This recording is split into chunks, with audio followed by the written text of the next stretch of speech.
You were talking about the business of the Beatles, and this to me is fascinating. When they break up, all right, and who knows who broke? Everyone has a theory. I know. Who broke it up? John. John did. Yeah. And he tried to pin it all on you. No, I don't think anyone tried to pin it on it. It just came out that way. That's a long story. But there was a meeting where John came in and said, hey, guys, I'm leaving the group. Right. He was with Yoko. He'd found Yoko. And John loved strong women. Yes. His mother had been a strong woman. His auntie who brought him up had been a strong woman. And bless her, but his first wife wasn't. She'd once said to me, all I want is a sort of a guy who's want a pipe and slippers. Right. Come Stay home and do that.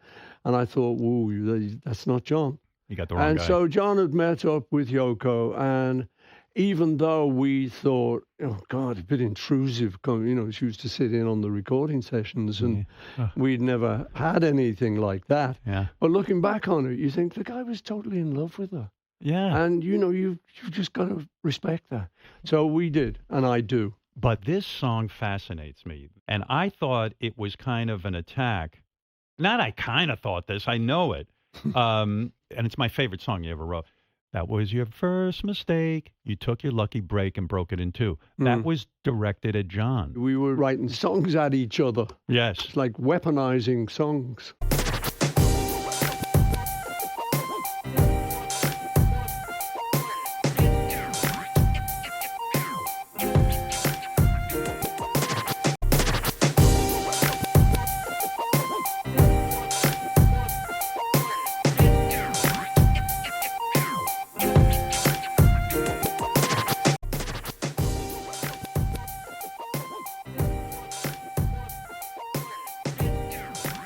Because if we hadn't, and then John goes and gets killed, I don't know how I would have dealt with that. If you weren't on good terms at that point. Yeah, I was very lucky because we sort of got it back together, and it was beautiful. I would ring him or go see him in New York. Had the four of you ever gotten together since the Beatles broke up? Had there ever been a time where you were all four in the same room, like actually doing something together? No. Never? No, not really. Because the business was so bitter. It was like at the end, the breakup with the lawyers.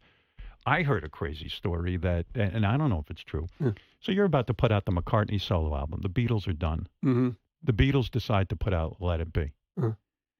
Ringo, this is crazy to me, comes to your house with a letter from John and George and Ringo saying you are not to put out your McCartney album at the same time we're putting out a Beatles album. Yeah. But Ringo hand-delivers this. I know. You took him and threw him right out of the fucking house. I did. Yes. I did. Yeah. Well, I don't blame you. It was bad enough that we were splitting up.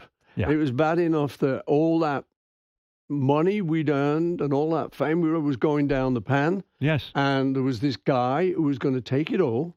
And it was that close. Yes. And I was having to fight. I said, no, guys, we can keep it. We don't have to give it to this guy, And there's Ringo delegated to come around to me and tell me, because my release date was firmly fixed. Yes. And everyone knew this was the release date. So I was going, okay, well, this is okay. Yeah. And then they come around, Ringo comes around and he says, no, you won't. With his legal paper. Fuck off! Get out of my house! Oh, my God.